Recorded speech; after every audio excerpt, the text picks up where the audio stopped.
वसुदेव्यः। अहिंसा परमो धर्म की।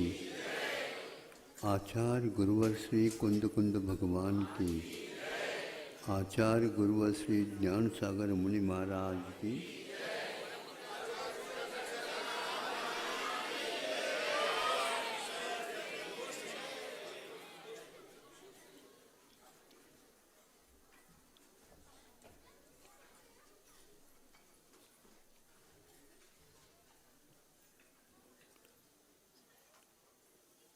आईना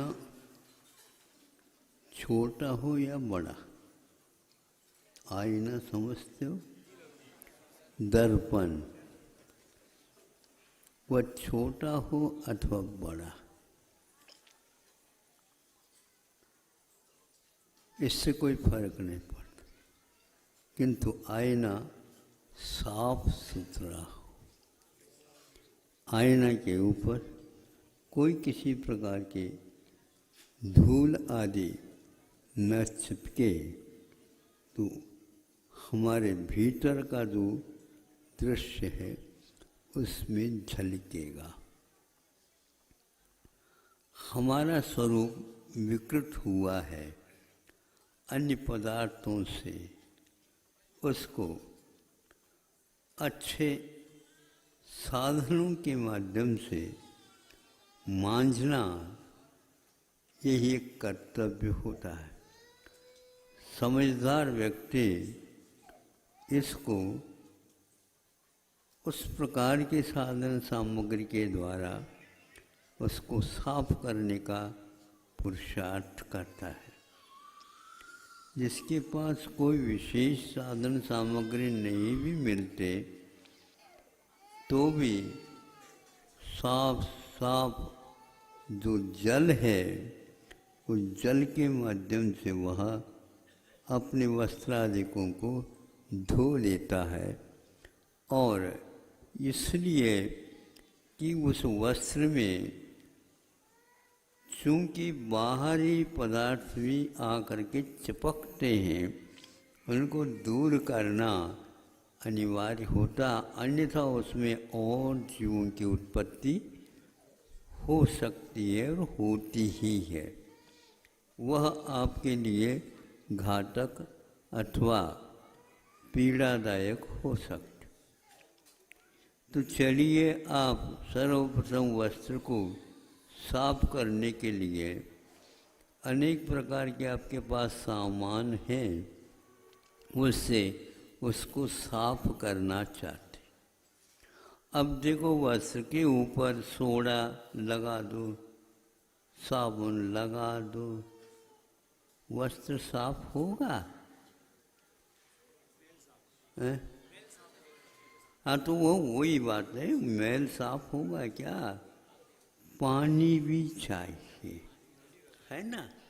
हाँ, क्योंकि वो पानी जा करके वह जो मलांश वहाँ पर एकत्रित हुआ उसको वह गीला कर देगा। और गीला होने के उपरांत आप घिसोगे तो अपने आप ही वह मल निकलने लग जाएगा। नहीं है तो नहीं, तो पानी लगाना, लगा दिया, लेकिन कीचड़दार पानी लगा दोगे तो दुगना और हो गया। समझ रहे हो? आपके कार्य भी लगभग ऐसे हो रहे हैं। कहने के लिए आपने धो दिया, लेकिन कीचड़ के पानी से साफ नहीं होता, इसलिए उससे बचना अनिवार्य है। जल में हमेशा हमेशा जल का ही स्वरूप रहता है, ऐसा है ही नहीं, धूलि के कारण ऐसा होता है। तो इसलिए जब वह लगाता है, कर्मों के कारण आत्मा का वस्त्र जो है एक प्रकार से गंदा हो गया है। अनादिकाल से वह गंदा इकट्ठित होता भी रहता है, कुछ साफ होता भी चला जाता है, उसकी उम्र के हिसाब से वह काम होता है। यह गाथा में आचार्य कुंद कुंद देव के द्वारा समय सार में दी हुई है।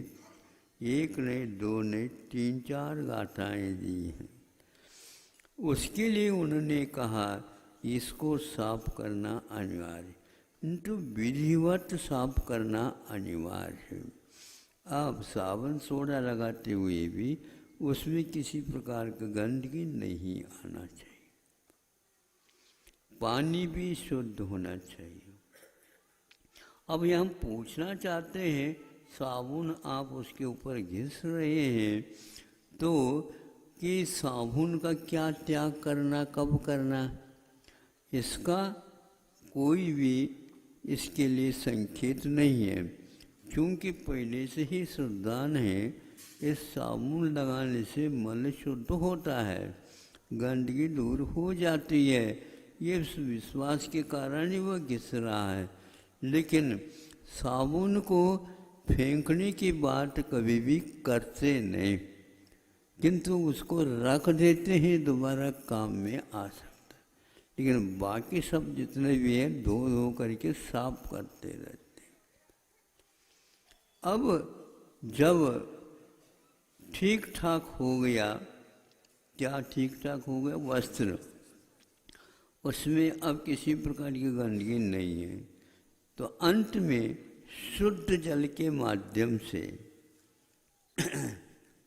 क्या करते, हाँ, उसको अंतिम है वह पानी, उस पानी में और कुछ भी नहीं रखा और उसको डुबो करके 3-4 बार उसमें अच्छे ढंग से निचोड़ देते हैं।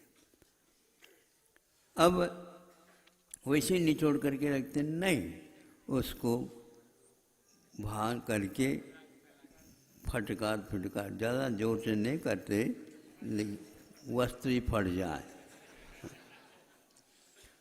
अब देखो कुछ इसमें और भी किए जाते हैं।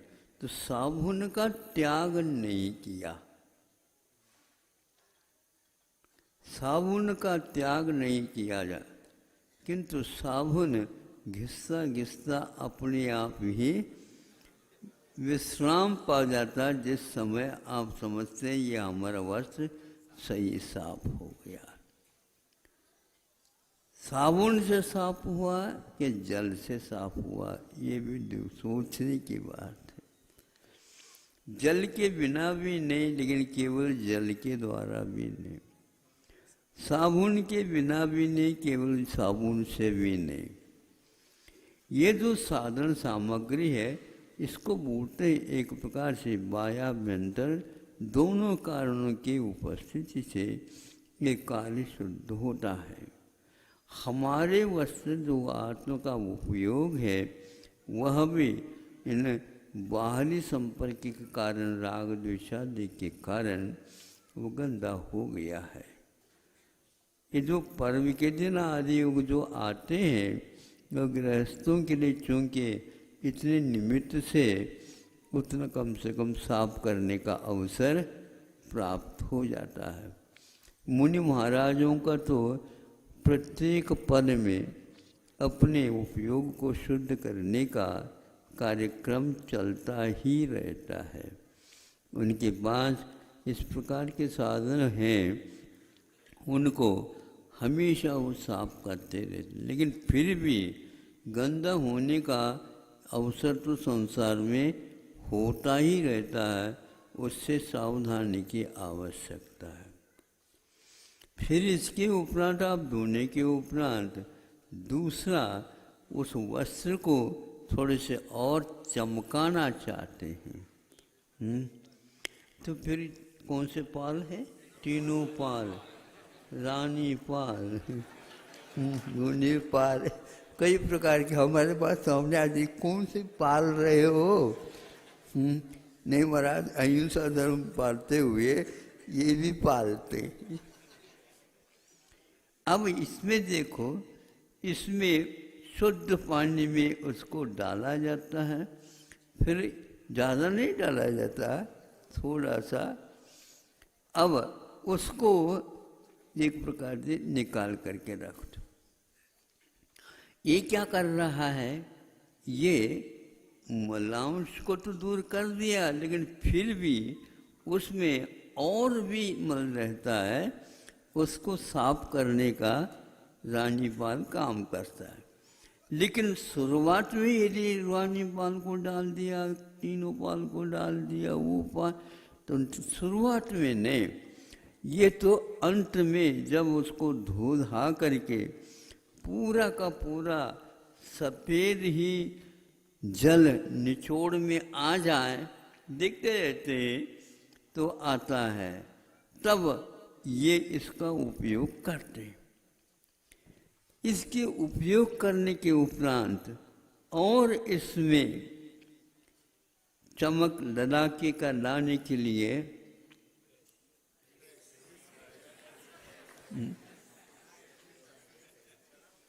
ये क्या है? प्रेस। उसमें उसको बिना तपाए, बिना उसमें इंगा डाले अथवा बिना करंट के यूं कर दो। कभी देखा है? कहा? अब जितना कहा जाता उतना ही करते आप। बिना आग के भी, बिना बिजली के भी उस स्त्री को इस प्रकार करने से ललक कला नहीं आ सकती। किंतु वह यदि गर्म हो जाता है, जब हम छोटे थे उस समय वो गर्म हुआ है क्या नहीं, थोड़ी सी एक दो बूंद इसको पानी छिड़का देते, एकदम ठास करता। हाँ, तो अब यह उसके योग्य हो गया है। अब कब तक इससे वो प्रेस करते हैं आप? अरे भैया, नीचे कपड़ा जल न जाए, इसलिए उस स्त्री को उस कपड़े के ऊपर रखते नहीं, हाथ चलाते हैं। इसी प्रकार मोक्ष मार्ग भी होता है। अंत में प्रेस और चमक और लाने के लिए हमारे यहाँ तप होते हैं, तप।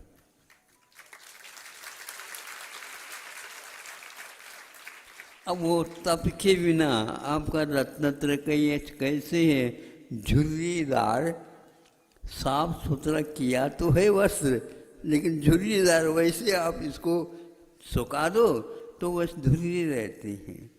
उससे ग्रामीण व्यक्ति आया ऐसा ज्ञान होता है। और जो नगर में रहते हैं वो कैसे करते हैं? प्रेस करके करते हैं। तो ये इतना अंतर है। जो व्यक्ति सब कुछ करता है लेकिन उसको प्रेस नहीं करता है, उसके ऊपर वह स्त्री जो है नहीं चलाता है, उसी प्रकार यहाँ पर कोई तप नहीं करता है, केवल रत्नत्रय रखते हैं, उससे काम नहीं होता, ऐसा शुद्ध स्पष्ट लिखा हुआ है।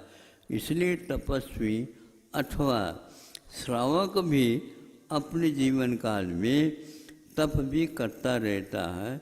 श्रावकों के लिए कहा दानम पूजा शील मुवासु, दान भी पूजा भी और शील में ने एक मर्यादित जीवन रहना है। जितने संकल्प लिया है उतने ही अपने पास परिग्रह अधिक रखना, बाकी उससे अपने जीवन को बचाना। और एक प्रकार से जैसे बीज की सुरक्षा किसान करता है, उसी प्रकार यह श्रावक भी शील की रक्षा करता रहता है, ताकि संतान क्रम से वह धर्म बहुत पवित्र धर्म है, उस धर्म की रक्षा हो सके। ऐसे ये 4 धर्म श्रावकों के लिए बताए, उपवास भी बताया है।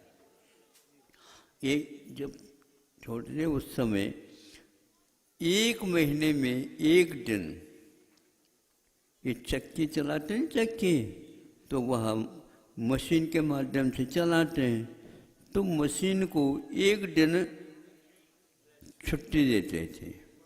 हाँ, ताकि वह भीतर का जो कुछ भी मान लो 1 महीने में अटक गया, फटक गया, कुछ जम गया, उसको साफ करने के लिए होता है।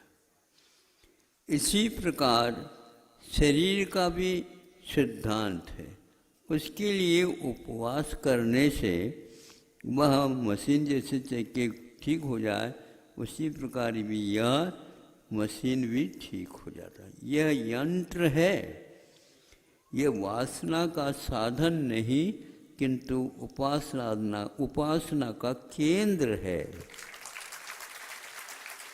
और उपासना के केंद्र में तो आपको उसके केंद्र की रक्षा तो करनी ही पड़ेगी। इंद्रियों के माध्यम से चलता है, ये प्राणों के माध्यम से इसका जीवन चलता रहता है। वो प्राण नट बोलट जितने भी हैं वो सारे के सारे घिस न जाएं, ऐसे इसके लिए बीच बीच में ग्रीस है, मोबाइल है, या क्या बोलते हैं आप लोग, ऐसे आइलिंग जिसको बोलते तेल लगाना आदि करते हैं, जिसके द्वारा यह काम करता रहे। इसलिए इसकी सुरक्षा, आरोग्य की रक्षा ये परम अनिवार्य है। यदि इसमें मान लो गड़बड़ी आ गई तो बीच में ही डोला उठेगा, तो वह काम आप नहीं कर पाओगे। इसलिए वे पर्व के दिन रखे हैं, इस बहाने से वह चक्की को भी आप ठीक ठाक रखेंगे। कभी कभी चक्की में होता क्या, घिस जाता है, तो उस फलकों को निकाल करके टाँकी, और सुन रहे हो क्या? नहीं, तुम्हारी बात कह रहे हो, है? वो बार बार उसमें बीच में का प्रतिदिन नहीं करता, क्योंकि टाँकी लगाने के उपरांत उसमें छोटे छोटे पत्थर के कण टूट जाते हैं, उसको साफ करना भी आवश्यकता होता है। तो एक दो दिन साफ करने के उपरांत भी जब कभी भी रोटी वगैरह बना देते हैं, उस समय क्या होता है, बोलो, किस किस क्या किरकिरा ये होता है। अब क्या करें, होता है, ये शरीर है। इसी प्रकार इसको काम करने से ये किसकिसा और किरकिरा नहीं करता, बल्कि केवल पानी भी लिया जाता है, कम लिया जाता है भोजन, या बहुत गरिष्ठ इत्यादि नहीं लिया जाता, ये बताने की आवश्यकता नहीं। इसके माध्यम से हम अपनी यंत्रों को सुधारित कर रहे हैं और आत्मा के परिणामों को शुद्ध बनाने में ये सहायक होता है। इस प्रकार आपका सुनते हैं, कल पर्व का दिन आने वाला है। हमारे लिए नहीं आ रहा है, आप लोगों के लिए आ रहा। एक वर्ष में 10 दिन करते हैं, बस ठीक हो गया। और हमारे यहाँ प्रतिदिन पर्व चलता है, सुबह भी चलता है, शाम को चलता है, रात में चलता है। हमारे उपासना हमेशा चलती रहती है, इसलिए ये बहुत निर्जरा का कारण है। निर्जरा करने के लिए कहीं भी हमारे आचार्यों ने पुण्य की निर्जरा करने के लिए नहीं कहा। आयु कर्म की निर्जरा 3 काल में की नहीं जाती, 60 ही कर्मों की निर्जरा की जाती। उसमें भी जैसे साबुन को हमें त्याग करना नहीं पड़ता, वो अपने आप निकलता, उसी प्रकार पुण्य जो है पाप को निकालने के लिए साबुन का काम करता है, और अंत में घिस करके वह चला जाता है। अलग रूप से उसके निर्जरा करने का कहीं प्रावधान नहीं बताया है। तो पथ्य के अनुसार हम चलेंगे, औषध समय पर लेते रहेंगे। औषध को त्याग करने की बात नहीं है, औषध का उपयोग करने की कला होनी चाहिए। औषध का उपयोग यथा अवसर कर लें, अपने आप रोगों का निष्कासन होता है। उसका त्याग का विधान ही यही है कि आप रोग की ओर दृष्टि रखिए और पथ्य के अनुसार चलिए, निश्चित रूप से आपका काम हो जाएगा। तो आपको अवगत हो जाएगा कल का कार्यक्रम कैसे कैसे कमेटी ने निर्धारित किए हैं। और प्राय करके सभी मंदिरों में यथावत पर्व मनाया जाता है, एकासन चलता है और नीरस भी चलता है, हरियाली गायब हो जाती है। भाद्रपद में भी वर्षा हो रही है लेकिन हरियाली गायब हो जाती है, 10 दिन के बाद वो आती है। फिर बात में देख लो सब सब्जी मंडी में क्या होता है, सब्जी मंडी बिल्कुल महंगी हो जाती है क्योंकि जैनियों का प्रताप है। सब बिल्कुल नहीं खाएंगे, फिर बाद में देखो इसके बीच में भी नहीं समझे सुखा सुखा करके रखते हैं और वह पर्व के दिनों में बाहर निकलता। महाराज सूखा है, हरी नहीं महाराज सूखा है। ये क्या है? जुब्बा इंद्र को जीतने के लिए है, नहीं समझे? देख तो लो ना हरियाली के अभाव में क्या होता है, सूखा सूखा होता है जैसे ज्येष्ठ आ गया हो। लेकिन कर्म की निर्जरा उसमें सबसे ज़्यादा होती है। ये परंपराएं गलत नहीं है, ये बहुत दिन से आ रही हैं। इस परंपरा का निर्वहन जिन लोग आज भी कर रहे हैं और उसके फल भी मिलते हैं, जिह्वा इंद्र को जीतने से, स्पर्श इंद्र को जीतने से, इंद्रियों के दमन करने से उनको अवश्य ही संलेखना का सौभाग्य प्राप्त होगा। इतना ही पर्याप्त समझता हूँ कि आप लोगों को भी यही इसी क्रम से जैसे वस्त्र का साफ करने का विधान बताया, उसी प्रकार आत्मा के उपयोग को भी शुद्ध बनाने की प्रक्रिया 3-4 तपों के 4-5 तपों के माध्यम से और व्रतों के माध्यम से, परिणाम भावनाओं के माध्यम से करते रहना चाहिए। अहिंसा परमो